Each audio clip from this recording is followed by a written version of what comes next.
babagsak mo si BBM as president? Sana yung galit ng tao, sana mawala. Meron kasing galit na magiging dahilan talaga ng pag-alis niya. Bago pa nga mag-eleksyon o matapos ang eleksyon. Yun yung warning. Ayun ang sinasabi ko, warning, na pwede siyang matanggal, mapalitan, o magbago ang pakita mo kaya sa... Pero kayo paulit-ulit ko na sana maisipan at mabago niya ang direksyon na matutukan niya kung ano yung problema na talagang kailangan ng tao. Kaya sabi ko noon, naway mabigyan niya ng pansin ang hinaing ng ng taong bayan o kung ano ba talaga ang problema. Kanyang pinangako noon. Sana mabigyan niya ng pansin ng mga sinasabi niya noon. Ingat. Pwede kasi talagang magkaroon ng gulo na magiging dahilan ng pagkaalis niya. Ang sabi nila, gusto mag-presidente ni Speaker. Magiging presidente ba si Speaker Martin Romualdez? Merong chance kasi dito yung emperor, yung pagkatagumpay na parang mauudlot ang tagumpay. Kasi sisingit ang isang babae. Merong isang babae na lulutang na magiging presidente pa. Lulutang. Oo. So yun mga idol, pakinggan po natin ulit mga idol. Medyo mahaba-haba ito. Kung ano po ang hula kay President Bongbong Marcos at sa kay Speaker Martin Romualdez. Pakinggan po natin mga idol kung ano ang hula sa kanilang dalawa o anong mangyayari sa sitwasyon ngayon sa kanilang dalawa. Pakinggan po natin mga idol. Babagsak mo si BBM as president? Sana yung galit ng tao, sana mawala. Meron kasing galit Hindi mawawala. Magiging dahilan talaga ng pag-alis niya. Bago pa nga mag-eleksyon o matapos ang eleksyon. Yun yung warning. Ayun ang sinasabi ko, warning. Na pwede siyang matanggal, mapalitan, o magbago ang pakita mo kaya sa... Pero kayo paulit-ulit ko na sana maisipan at mabago niya ang direksyon na matutukan niya kung ano yung problema na talagang kailangan ng tao. Kaya sabi ko noon, naway mabigyan niya ng pansin ang hinaing ng taong bayan o kung ano ba talaga ang problema. Ganyang pinangako noon. Sana mabigyan niya ng pansin ng mga sinasabi niya noon. Ingat. Pwede kasi talagang magkaroon ng gulo na magiging dahilan ng pagkaalis niya. Simula tayo siguro sa gobyerno natin, no? Galit, president, mga harang ang nakikita ko. Medyo dalawa ang magpapaalam sa next year na dalawang lalaki na politiko. Sabi nila gusto mag-presidente ni Speaker. Magiging presidente ba si Speaker Martin Romualdez? Naku, hindi pa siya ganun masyadong hindi ko pa talagang masasabi na hindi ako magkamali. Merong chance kasi dito yung emperor, yung pagkatagumpay na parang mauudlot ang tagumpay. Kasi sisingit ang isang babae. Merong isang babae na lulutang na magiging presidente pa. Lulutang. Oo. So, didiretsuhin kita. Babagsak mo si BBM as president?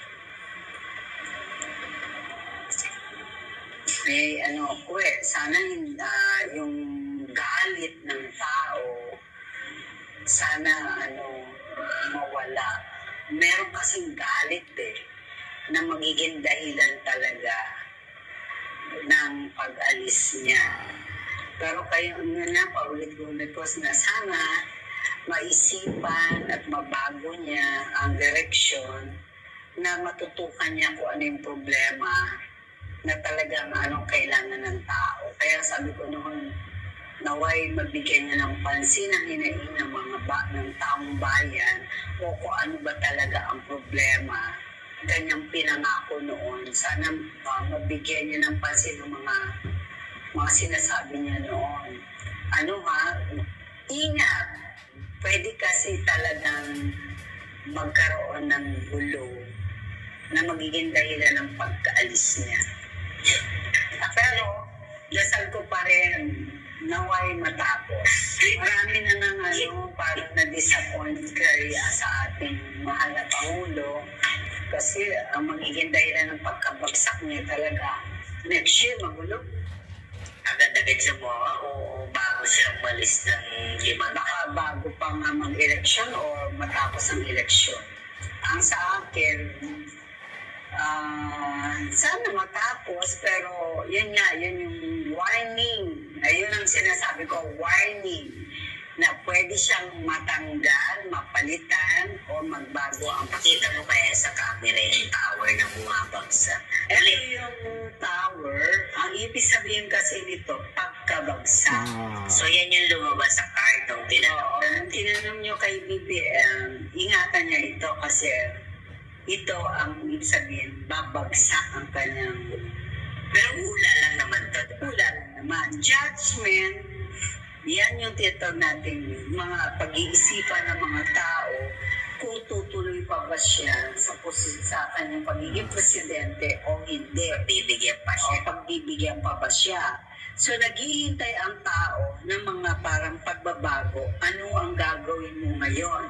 Sabihin mo ito, na mo problema ngayon, bakit sobrang tahimik ka? So you're saying may posibilidad bago mag-eleksyon baka tumagalin ang sitwasyon ng Pangulo sa pagkapangulo? Pwede. Kasi nga sabi ko magulo ang eleksyon. Maaaring gumulo ang eleksyon, pero ang strong yung niya yung barahan niya. Okay. Wala ito.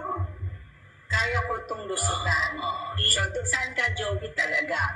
Well, ang dasal ko talaga, gusto ko matapos niya yun. Kasi, ibinalik ng tao ang tiwala kay BBM. Binalik ang Marcos.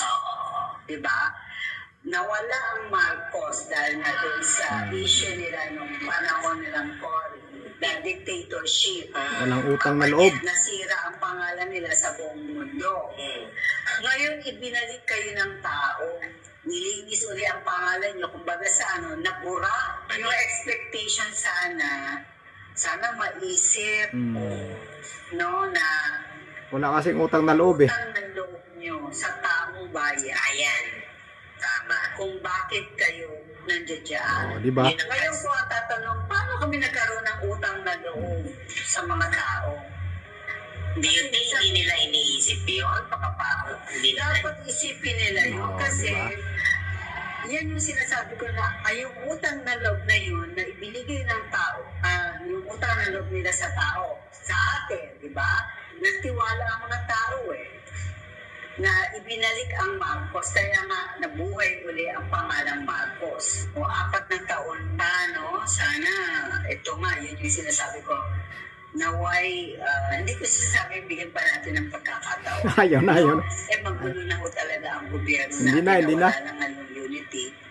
Ang sa akin, warning lang po. Warning pa lang ang nakikita ko na maaari siyang mawala sa pwesto.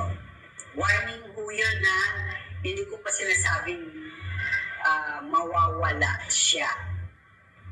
Warning, sabihin, maaring magsiklab ang galit ng tao. Yun mga idol, yun ang hula. Babagsak sila mga idol, babagsak po. Yan sinasabi nga ng manghuhula na hindi nila tinanaw na utang na loob sa mga tao na naibalik sila sa kapangyarihan. Hindi nila iniisip yun dahil ang iniisip nila mga pansarili nila kung paano sila tumagal sa pwesto. Hindi talaga tumanaw na utang na loob sa taong bayan na naibalik sila sa kapangyarihan at pagkakataon na sana nila na malinis nila yung pangalan nila. Yun nga ang sabi ni Senador Amy Marcos na kaya nila pinatakbo si Bongbong para daw malinis yung pangalang Marcos. Kaso hindi nangyayari dahil nagkagulo lalo ngayon.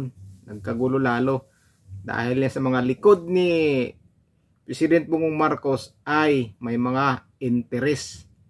Kaya nagkagulo ngayon. Dapat tinanaw nila ang utang na loob sa mga tao, lalong-lalo na po kay VP Sara Duterte na tumulong din po sa kanila na magiging presidente. Ang sabi nga ni Chavit Singson, si Sara na sana ang naging presidente dahil panalo na po siya talaga sa panahon ng eleksyon na yun. Kaso, hindi tumakbo si VP Sara dahil pinagbigyan niya si President Bongbong Marcos na magiging presidente, at yun nga, nanalo si President Bongbong Marcos. Pero ano ang ginawa nila ngayon? Hindi nila tinanaw na napakalaking utang na loob nila yun na naibalik sila sa kapangyarihan, lalong lalo na po sa taong bayan. Yung mga pangako hindi po natutupad. Kaya ngayon sa hula, nagbabala yung manghuhula kapag hindi pa rin magbago yung mga ginagawa nila at hindi nila itigil at ituloy-tuloy pa rin nila yan. Yan ang pagbagsak ni Pangulong Bongbong Marcos at mapapalitan siya ng isang babae. Hindi man pinangalanan pero alam na po natin kung sino po ang papalit. Si VP Sara Duterte po ang papalit pagkapangulo sa 2025 bago mag-eleksyon daw. Baka bago mag-eleksyon o pagkatapos ng eleksyon mapapalitan po siya kapag ituloy-tuloy pa rin nila yung mga ginagawa nila. Dapat tanawin yung utang na loob yung ginagawa ng taong bayan para sa kanya. Pero binibaliwala nila, kaya ang taong bayan din po ang magtatanggal sa kanila sa kanilang posisyon. Ganun po. Sa baga, karma yan eh. Karma. Hindi ka marunong tumanaw ng utang na loob sa nagluklok sa iyo sa kapangyarihan. Akala nyo, pag nandiyan na kayo na po talagang hari. Hindi nyo alam na ang mga tao ang dahilan kung bakit kayo nandiyan. Ganun po yun. Kaya yan, pag nakarma, goodbye na lang talaga. Dahil si VP Sara po ang magiging pangulo sa sunod na taon kapag ituloy-tuloy nyo yan. So yun lang mga idol, sana nga. So yun lang mga idol, kaya kung bago lang sa channel ko, huwag sana kalimutan mga idol. Paki-subscribe mga idol at paki-like ng video mga idol para ikalat YouTube at dumami po tayo dito mga idol. Solid po tayo mga idol, solid po tayo. At ingat po kayo mga idol. God bless po sa inyo.